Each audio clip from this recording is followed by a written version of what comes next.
G'day YouTube, it's Turbo Tristan here, and today we're going to be getting rid of this puny eBay radiator and replacing it with this Volkswagen radiator.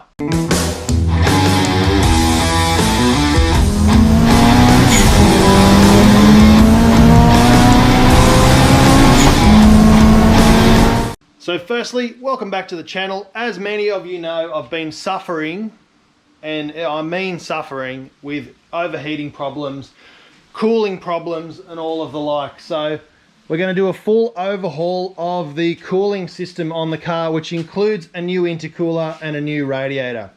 So firstly, I'm going to take out the old one. Now I've already disconnected everything, drained all the messy coolant out. Coolant is perfect. There's no floaty chunks in it or anything. The radiator, as far as I'm aware, is awesome. I'm going to stick a hose through it and clean it out anyway, because I do intend to sell this because I don't need it. To the best of my knowledge, there is absolutely nothing at all wrong with this radiator or fan setup. Everything seems perfectly fine with it. It's just not designed to do track work and be punished with a turbocharged motor, which makes tons and tons of heat, as you guys will know. So I'm going to take that out. We're going to compare it side by side with the other one which we have, and we'll get some measurements. We'll talk about the design of this and why it's better. Well guys, the radiator is out, so let's compare them side by side. Here they are here. I'm going to do my very best to do this one-handed with a tape measure. So firstly, we're going to be measuring the one that we're taking out. Now this one, core size, so right in the middle, we're going to call that 340, so 34 centimeters, right there, by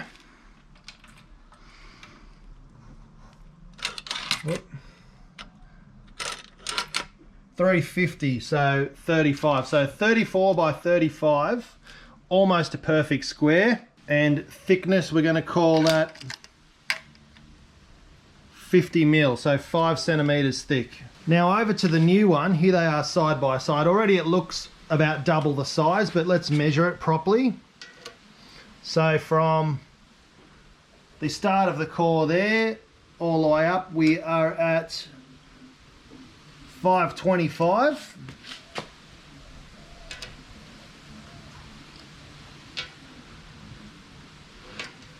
By 300. So that one was 34 by 35. This one's 525 by 30. So you'll see on this standard replacement radiator, which is quite a huge upgrade compared to the standard one, the water goes in the top here, falls down to the bottom quite quickly, and then goes back through the engine that way.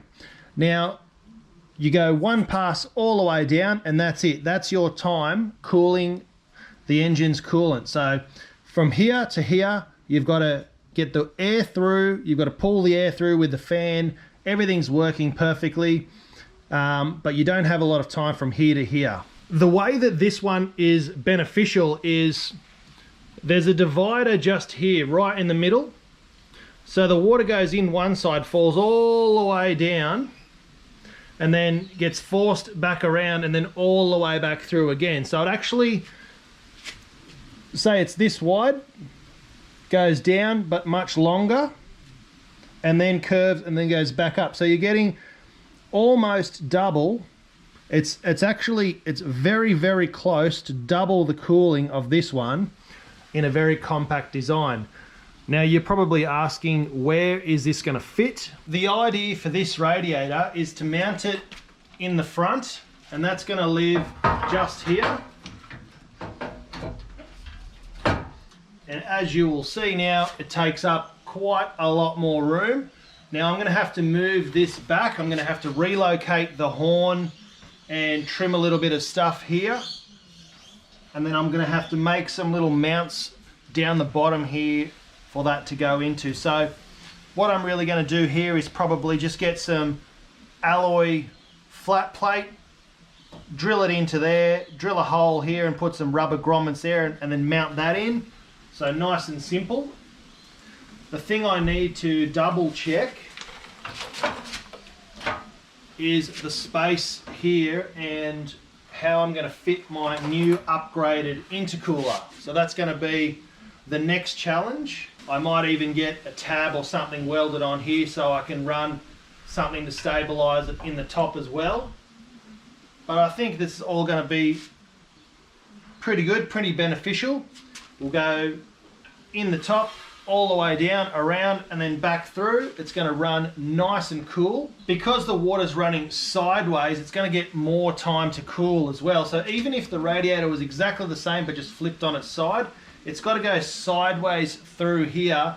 As the air's hitting it, it's cooling it every step of the way. Whereas if it's mounted vertical, it's actually, gravity's pulling it down, it's falling a lot faster. You don't have to push it through the core, and then you're only really getting this much area to cool it, and it's all the way back here. So I think this is going to be a really, really great solution. Everything's going to work out well.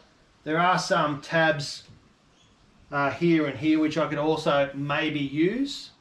I need to work out a location for my SPAL fan, which is going to be the next challenge. Might even require me modifying this whole piece here, so we'll see. But I'm going to bring you guys along for the ride and we're going to nut it out together, make it work. Well, I've taken the front crash bar off. I'll need to cut out most of that. What I'm thinking is I'll probably trim down these folds here, so just after that spot weld, and then I'll cut some slots all the way along back to there and fold that down flat, probably back the other way. These bits I cut out and bashed out last time I fit the other intercooler because the tanks were sort of sucking up in there. This time things are going to go a lot nicer. I might have to remove the bonnet latch and run some bonnet pins through there, which is not the end of the world. The other option is I trim this all the way back and then put some pins in the top of the intercooler and radiator and have some standoffs there and just screw that down on itself so it acts as a bracket here as well. But then I'm also worried about potentially putting too much stress on the radiator if the chassis is moving and twisting and things like that. I don't want that to be the strengthening part of the front. Don't mind the flip-flops, or the thongs as we call them in Australia. Don't mind this intercooler. I probably am not going to use this exact one, but I'm thinking about doing a setup where they're both compounded or mounted together, and that way I can mount it as one unit here and put some nice strong brackets along here, some thick plate alloy, not steel, and then I can mount everything to that bracket, and I think that will be a good thing. I am concerned about heat and size, being that this one is really, really big. Takes up all of the air on the radiator, but I do have a SPAL fan coming, which will be going right here, which is one of the reasons why I need to remove this. And it's finished. Just kidding. Here's the time lapse. Check it out.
Well, you would have just seen the time lapse.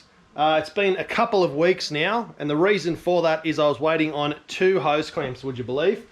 But it's all together now, so I figured I'd just take you through and show you exactly what I've done, how it works, why it works, and how it can work for you. So let's check it out now. So here's the setup. We've got the VW Sirocco Golf GTI Mark 1 radiator, and then we've got the 3-inch 450 by 300 intercooler core. Now they're almost compounding, so they're pretty close together, and I've actually tested it. The Spal thermo fan actually sucks air through the intercooler, through the radiator, so it's really, really good. I've rerouted some of the intercooler piping, which I'll show you in just a second, and then on the other side it basically stays exactly the same.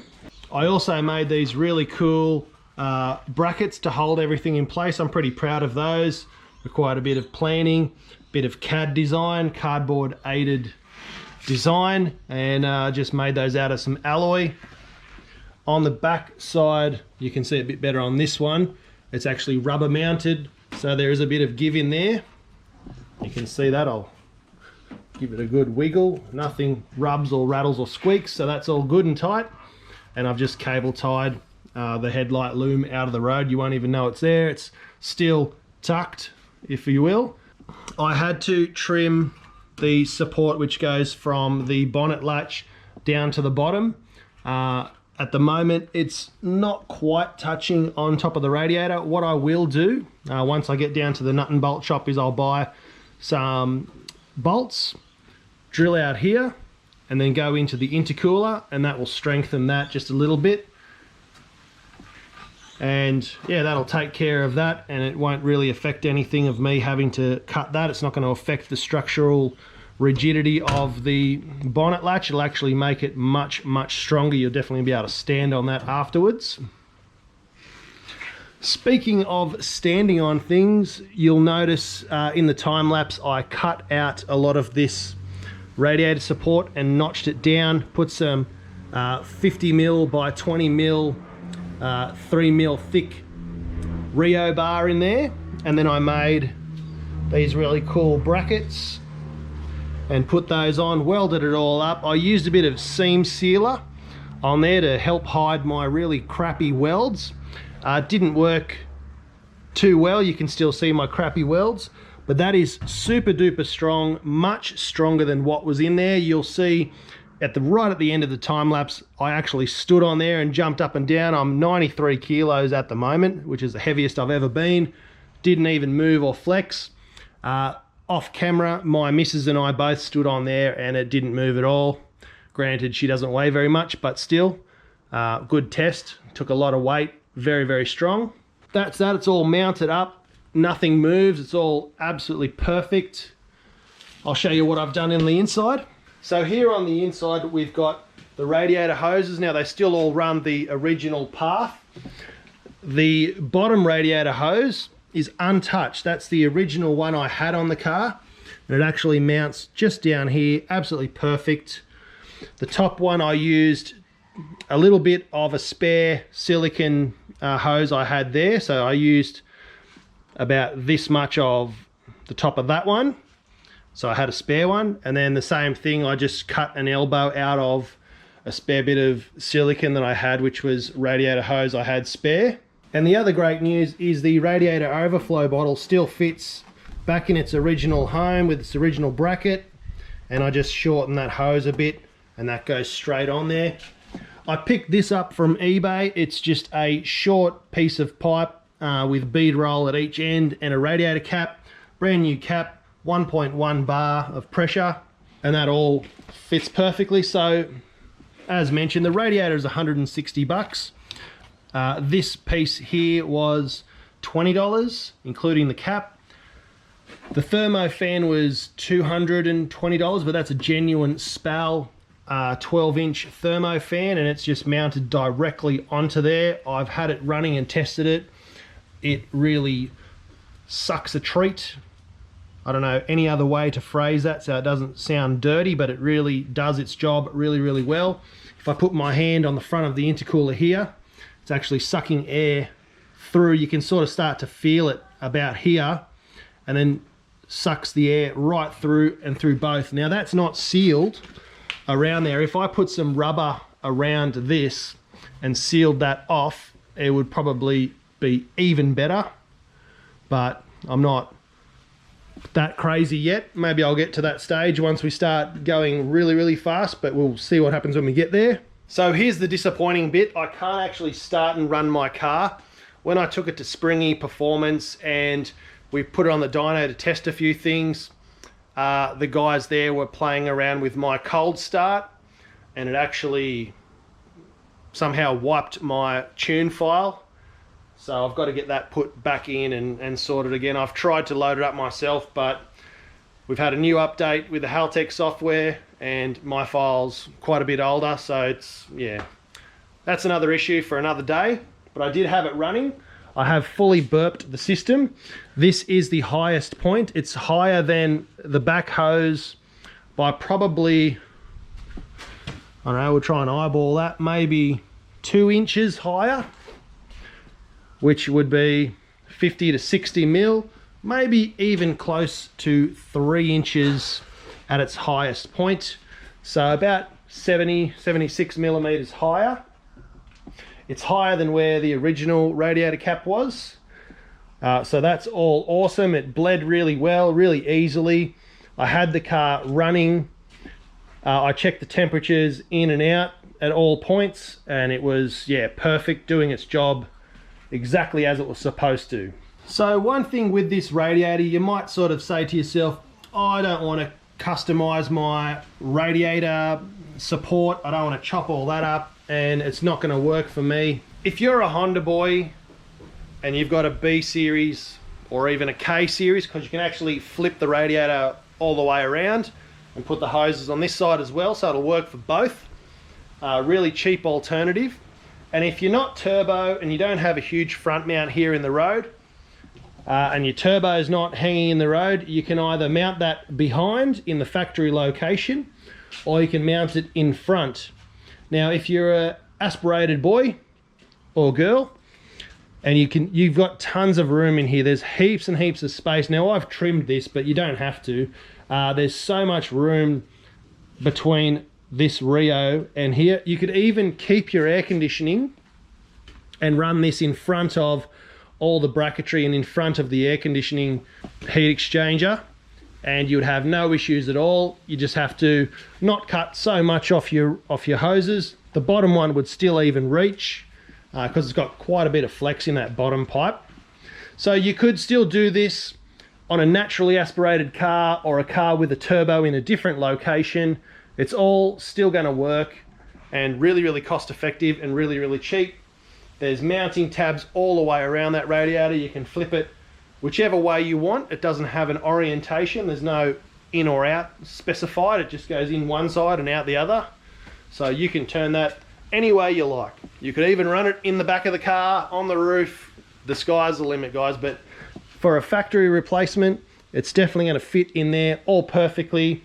You can just change the way you mount your tabs here, because there's the identical twin on the other side. So it's designed to be mounted in all different ways. This orientation though does have the drain plug at the bottom, which is that one down there. You know, it's kind of more to B and D series cars, but flip it the other way and you just have to drop the bottom hose if you have that opposite. So that would be the bottom hose, that would be the top hose, and be on this side.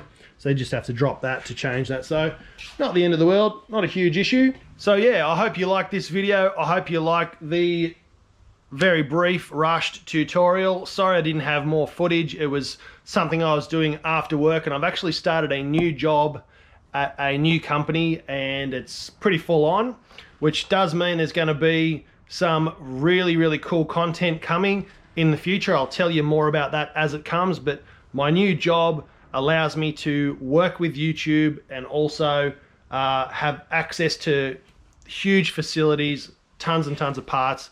You'll hear more about that in the future. I'll leave a link in the description to this radiator, the one that I bought. There's many different ones. You can get different sized cores, but for the same VW car, so it's going to still work on no matter what space you have.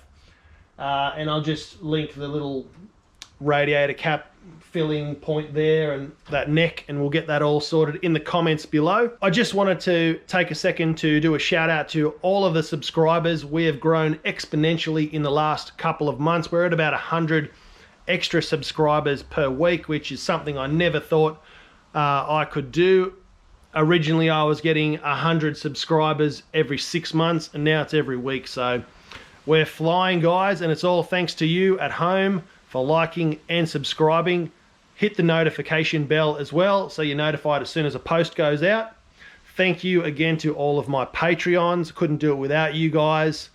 Still haven't worked out how to use those funds, but they're there, they're tucked away, and we'll get to them soon. I haven't spent any of that money, but thanks for your support.